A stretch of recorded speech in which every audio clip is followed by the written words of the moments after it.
Que el Señor les bendiga, mis queridos hermanos. Estamos dando comienzo a la segunda parte del resumen doctrinal de neumatología, la doctrina del Espíritu Santo. Antes que todo, vamos a orar. Padre Celestial, en el nombre de Jesús, te damos las gracias por la misericordia, por el amor y por la bondad que tú tienes con cada uno de nosotros, de permitirnos estudiar tu palabra. Y en este segunda parte del resumen doctrinal neumatología. Dios mío, a ti sea la gloria, la honra y la alabanza, y a nosotros tu misericordia. Amén. Hermanos queridos, en la primera parte de neumatología estuvimos viendo la personalidad del Espíritu Santo, los atributos de personalidad, las obras realizadas como persona. También estuvimos viendo la deidad del Espíritu Santo en sus atributos divinos y en las obras divinas que realiza el Espíritu Santo. Por otra parte, analizamos el ministerio del Espíritu Santo en la Biblia, tanto en el Antiguo Testamento como en el Nuevo Testamento. Y finalizamos con el Espíritu Santo en relación con Cristo, en el nacimiento virginal, ministerio de Cristo, muerte de Cristo y la resurrección de Cristo. Eso fue la primera parte que estuvimos estudiando de neumatología. Ahora vamos a comenzar con la segunda parte. Pero también queremos pedirles, mis queridos hermanos, que usted pueda visitar nuestro canal de YouTube, nuestro sitio. Por favor, Cristianos Verdaderos. También, mis hermanos amados, que pueda también estudiar y visitar el estudio que tenemos del libro de los Hechos. Cada uno de los capítulos, poco a poco y semana a semana, estamos subiendo nuevos capítulos. Ha sido una tremenda bendición también estudiar este hermoso libro. Y por favor también, mi hermano, cada vez que usted vaya y visite este canal de YouTube, por favor, pincha ahí donde dice suscribirse y también la campana que está al lado. ¿Qué significa esto? Que cada vez que nosotros subamos un video, a usted le va a aparecer una notificación en YouTube. Así que esperamos que también usted se esté suscribiendo y que comparta estos estudios con otras personas, con hermanos de su iglesia, con su familia, con sus vecinos. Vaya, tome el link y envíeselo a ellos y dígale que está estudiando la palabra del Señor. Por cierto, si tiene alguna petición de oración, escríbanos a cristianos.verdaderos7@gmail.com cristianos.verdaderos7@gmail.com. También queremos saber de qué lugar usted nos está escuchando, de qué ciudad, de qué país. Por favor, queremos saber y qué opina también sobre estos estudios. Estamos dispuestos a escucharle también porque siempre hay que seguir mejorando. Y estamos de acuerdo a la doctrina, eso es cierto, pero somos perfectibles. Así que, hermano querido, ¿qué le parece si vamos al estudio del día de hoy? Vamos a la segunda parte de la doctrina del Espíritu Santo. Vamos a hablar a el Espíritu Santo en relación con el creyente. El Espíritu Santo juega un rol determinante en la vida del creyente, pasando desde la capacidad de creer hasta hacer morada en nosotros. Spurgeon escribe algo muy interesante en relación a este tema. El Espíritu Santo, quien me dio la capacidad de creer, me comunicó la paz mediante la fe. Esto es Spurgeon en el libro Solamente por Gracia. Para efecto de la comprensión de esta doctrina y de algunos elementos importantes en relación con el creyente, es que hemos desarrollado un esquema que usted ve ahí en pantalla para poder ir asociando cada una de las actividades o acciones que realiza el Espíritu Santo en el creyente con un versículo bíblico específico. Sabemos que hay más de un versículo bíblico por cada una de estas acciones que realiza sobre el creyente. Nosotros dejamos uno ahí. Recuerde que nuestro anhelo es que usted pueda seguir investigando, leyendo y estudiando en su casa. Así que, hermano querido, vamos al primero de ellos, la regeneración. Primer punto, la salvación trae un nuevo nacimiento. Se produce un milagro y además el viejo hombre es mudado en otro nuevo. Esta regeneración la produce el Espíritu Santo. La Biblia es clara en enseñar sobre el nuevo nacimiento.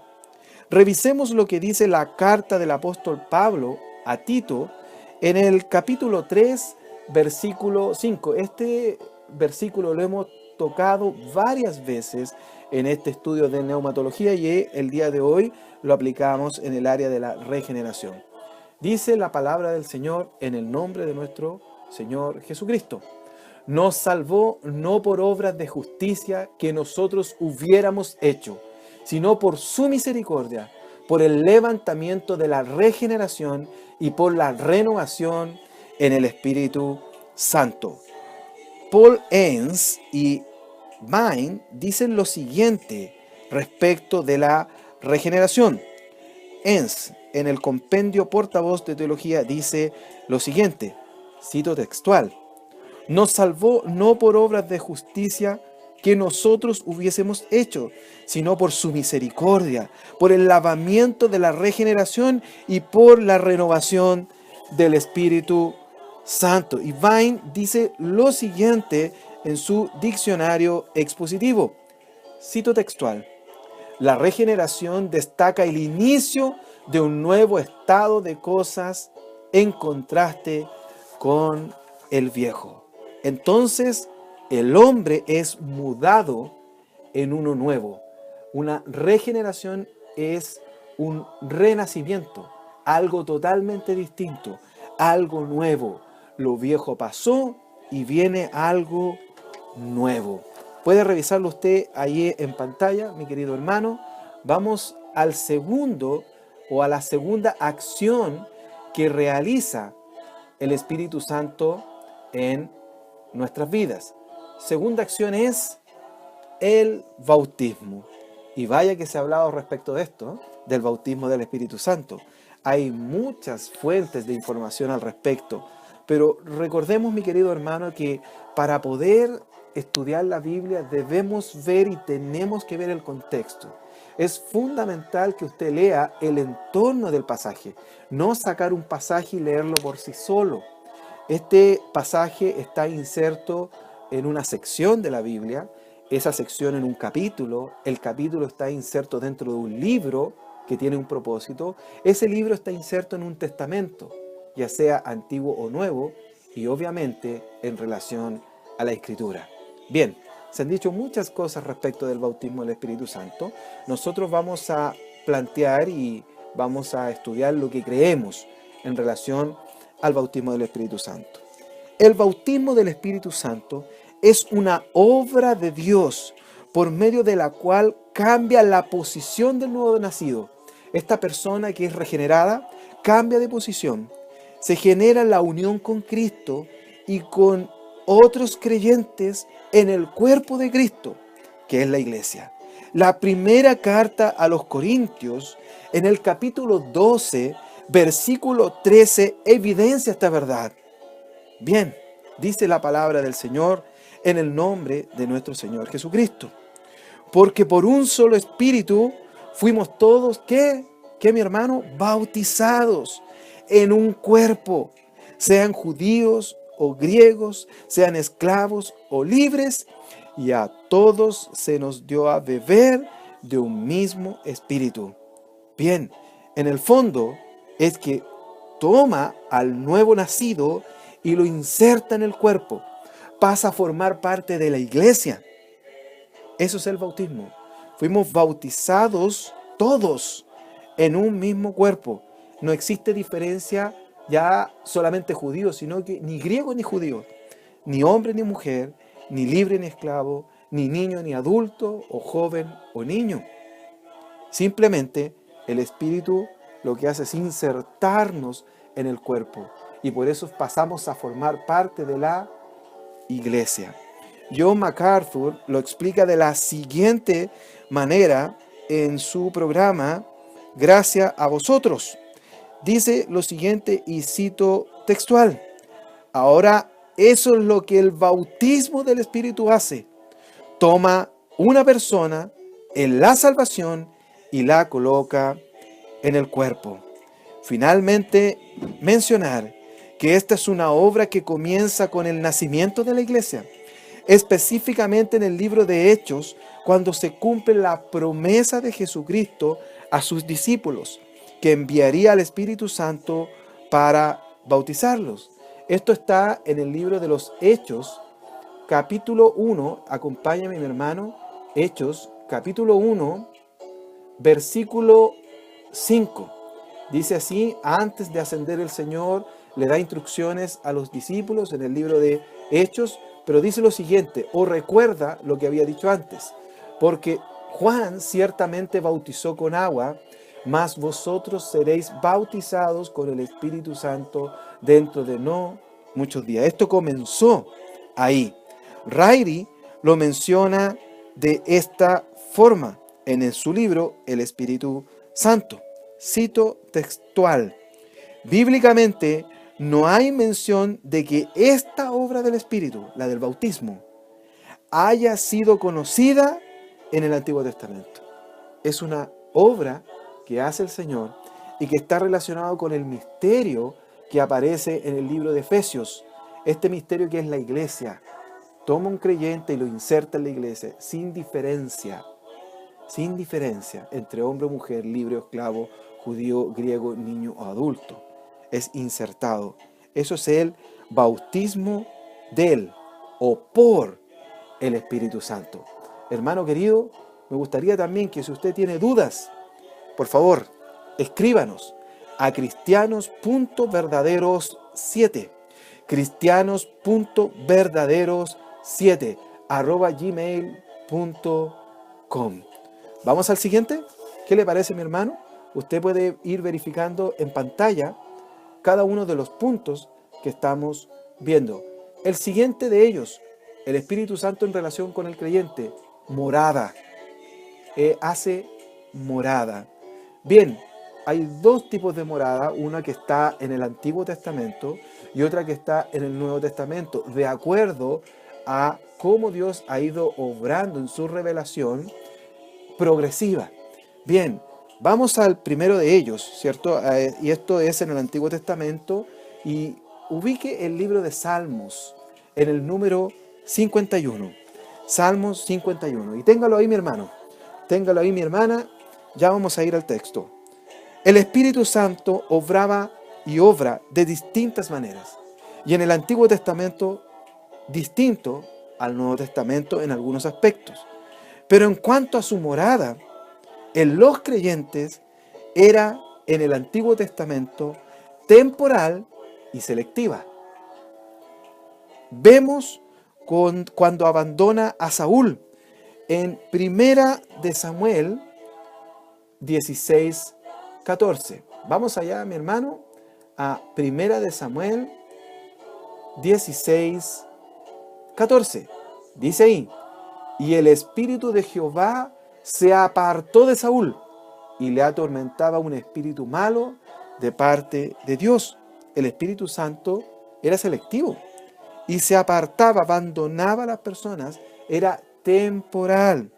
En el libro de Jueces, mi hermano, en el capítulo 16, en el versículo 20, Jueces 16:20, dice así la palabra del Señor. Esto en relación a Sansón. Bien, ¿lo tiene, mi hermano? Dice así la palabra del Señor. Y dijo: Sansón, los filisteos sobre ti. Y luego que despertó él de su sueño, se dijo: esta vez saldré como las otras y me escaparé. Pero él no sabía que Jehová ya se había apartado de él. Podía dejar a una persona. También el salmista David dice ahí en el Salmo 51, versículo 11, clamaba de la siguiente manera: no eches de delante de ti y no quites de mí tu Santo Espíritu. Entonces, el Espíritu Santo en su morada en el Antiguo Testamento era temporal y además selectiva.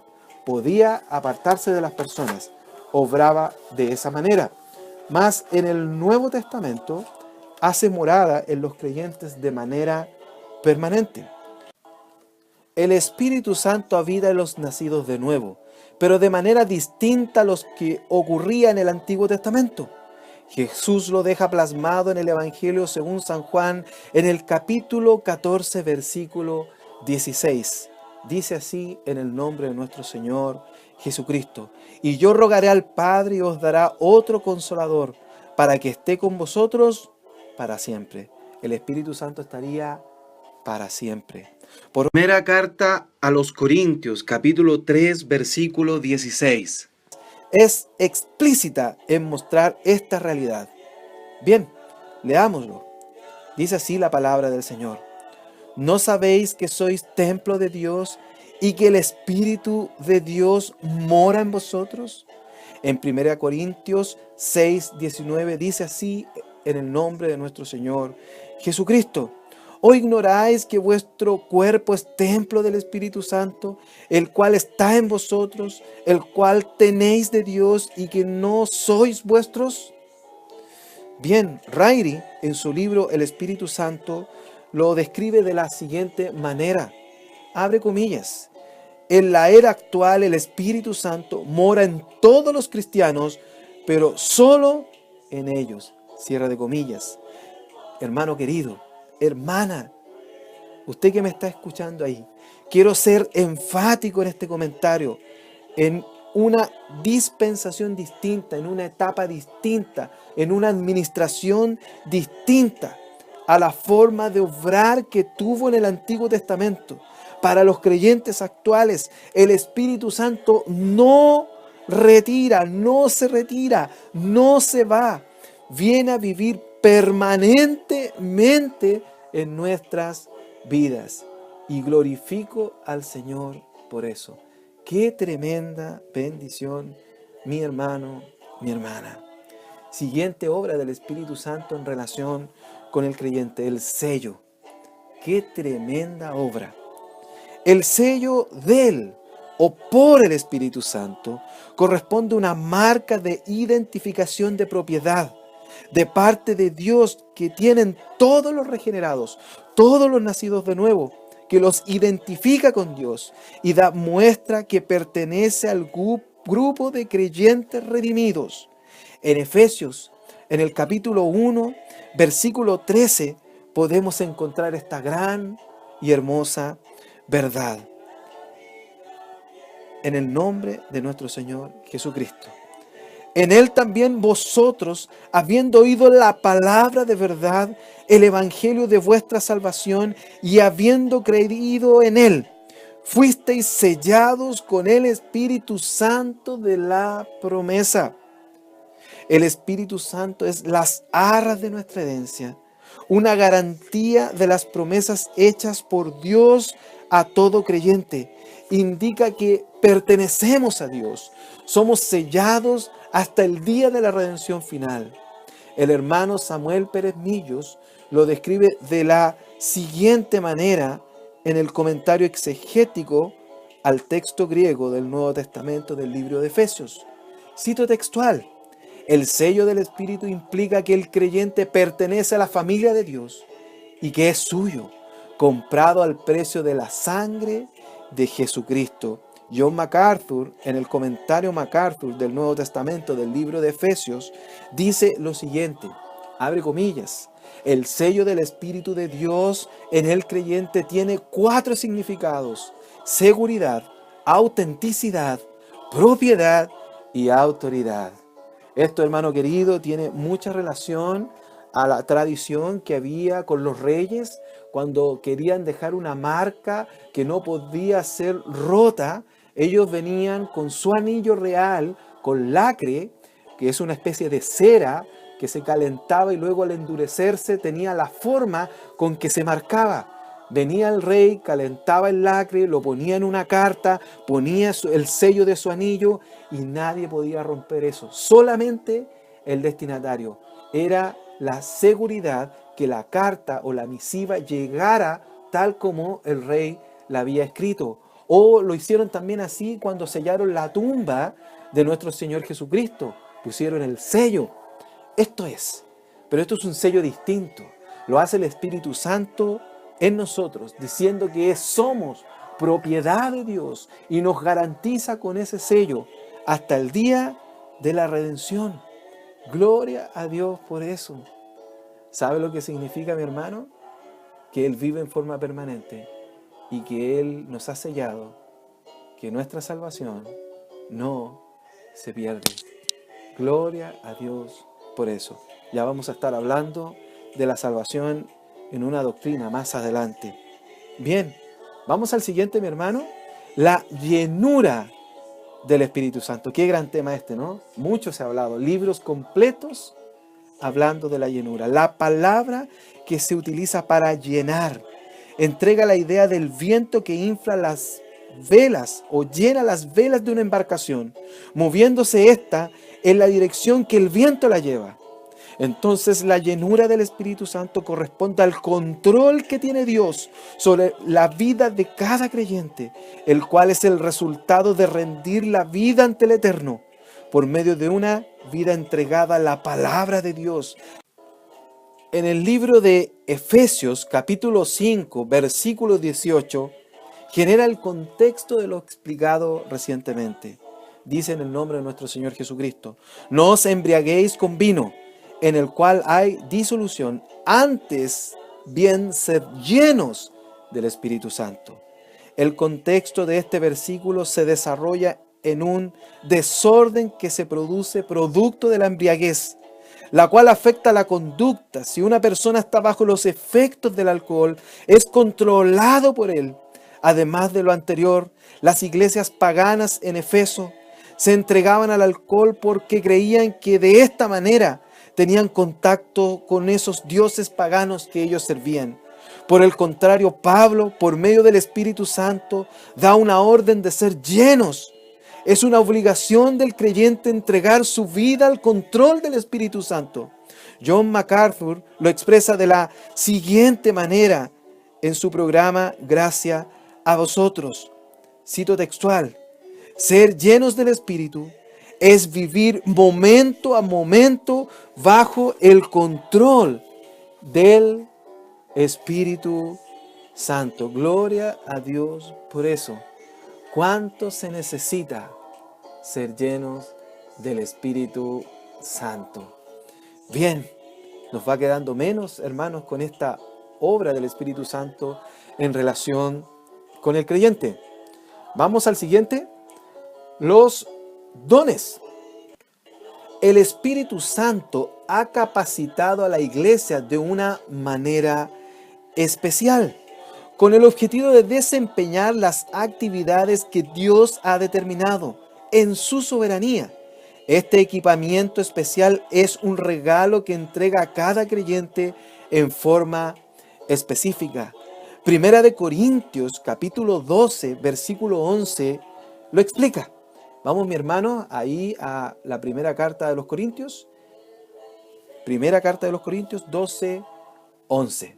Bien, y dice así la palabra del Señor: pero todas estas cosas las hace uno y el mismo Espíritu, repartiendo a cada uno en particular como Él quiere.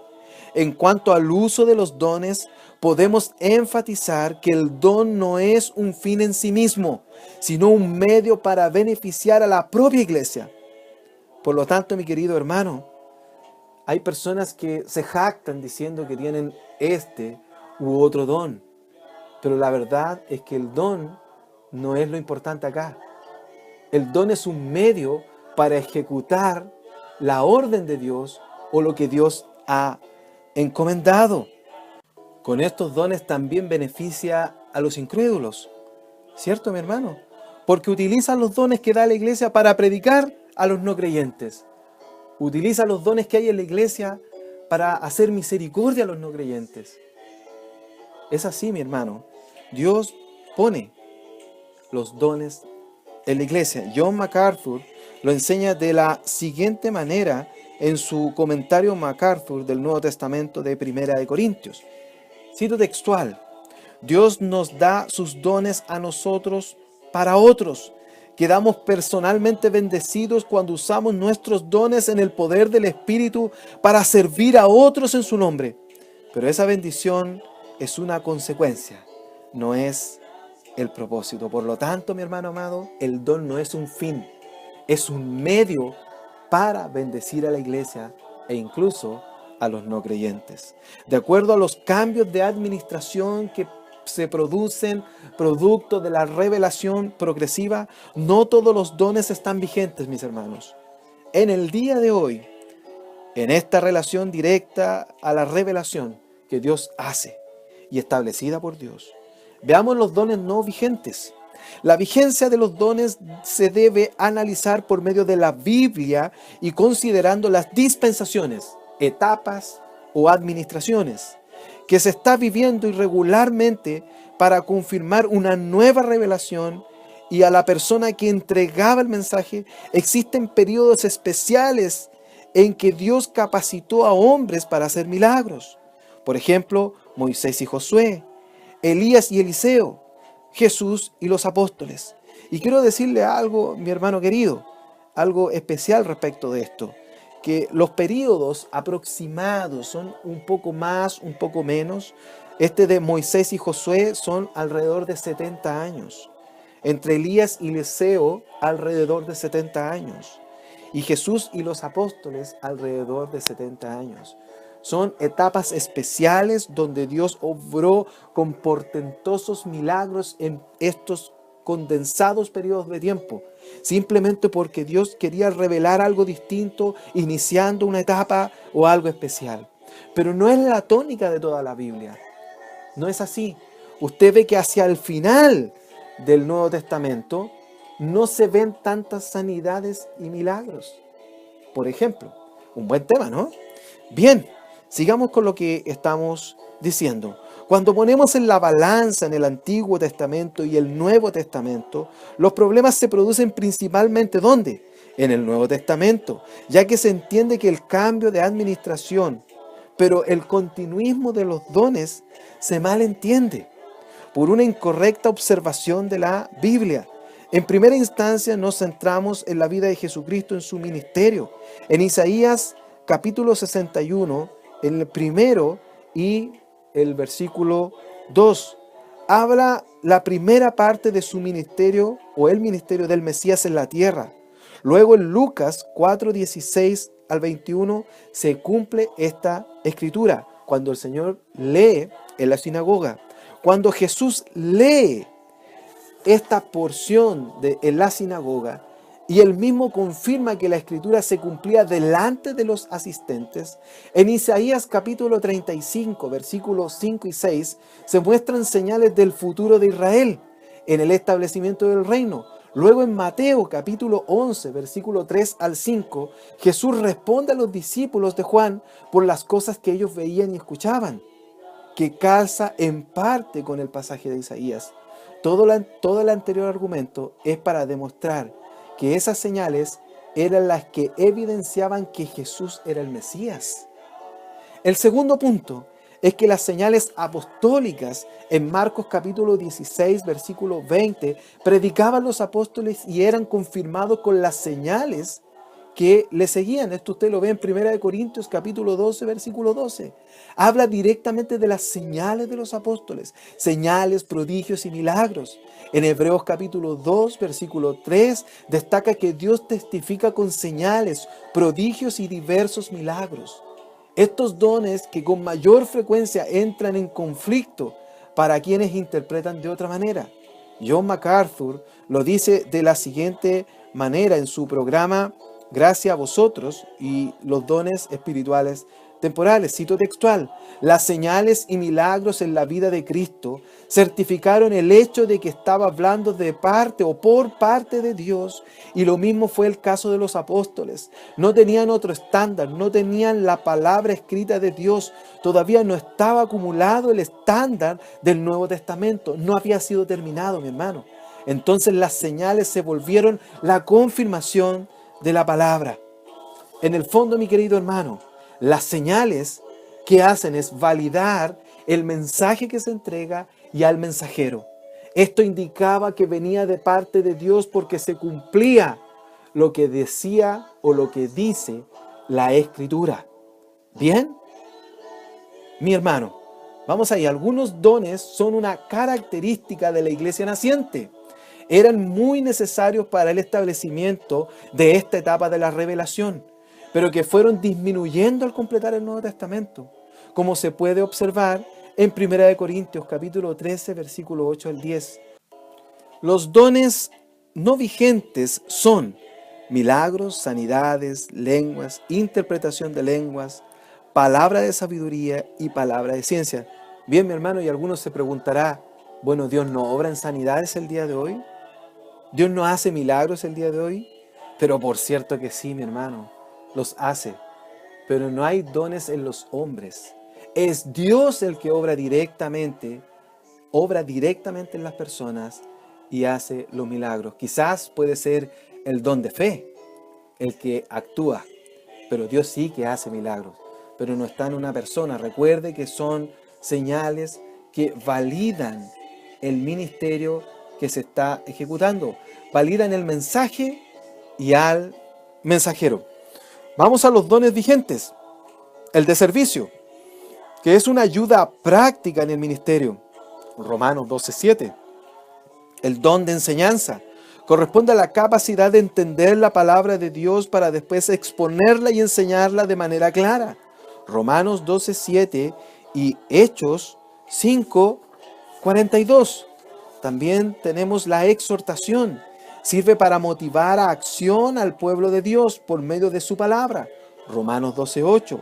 Repartir o dar. Corresponde a dar o entregar hasta sus propios bienes si fuere necesario con alegría de corazón. Romanos 12:8. Segunda de Corintios 8:2. Presidir o administrado o gobernar. Es la capacidad entregada que permite liderar o gobernar en la obra de Dios de manera natural. Romanos 12:8. Misericordia. Ayuda a los que sufren, anima y levanta a los caídos. Romanos 12:8. Fe. Confían de manera extraordinaria por sobre otros creyentes en la provisión de Dios. Primera de Corintios capítulo 12, versículo 9. Qué tremenda bendición en relación a los dones. Y vamos al último de todas las obras que hace el Espíritu Santo en relación con los creyentes. Bueno, que nosotros vamos a analizar y vamos a ver acá. La santificación. Es la obra del Espíritu Santo por medio de la cual aparta a sus hijos para sus propósitos. Esta se divide de acuerdo al tiempo de acción en cada una de ellas. Está la santidad posicional. Ocurre en el momento de la salvación. Todo creyente es apartado e injertado en el cuerpo de Cristo. En 1 Corintios, vamos allá, 1 Corintios capítulo 1, versículo 2 y versículos 30. Vamos, mi hermano. 1 Corintios capítulo 2, versículo 2. Y dice así la palabra del Señor. A la iglesia de Dios que está en Corinto, a los santificados en Cristo Jesús, llamados a ser santos, con todos los que en cualquier lugar invocan el nombre de nuestro Señor Jesucristo, Señor de ellos y nuestro. Ese es el primero. Y vamos al versículo 30, mi hermano amado. Versículo 30.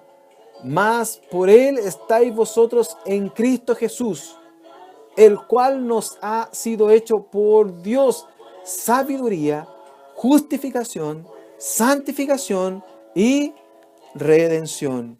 Eres injertado en el cuerpo de Cristo. Todo esto es por la consecuencia de la obra de Cristo en la cruz. El doctor Carballosa lo explica de la siguiente manera en Filipenses, un comentario exegético y práctico. Cito textual: todo aquel que recibe a Jesús como Salvador personal, en el momento en que lo hace, es posicionalmente santificado. ¿Por qué? Porque Dios lo declara santo, incluyéndolo en el cuerpo de Cristo, que es la iglesia, que es una iglesia santa.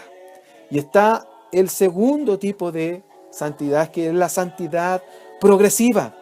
Esta santidad se produce en toda la vida del creyente. durante la vida del creyente es la obra diaria que Dios hace en cada creyente.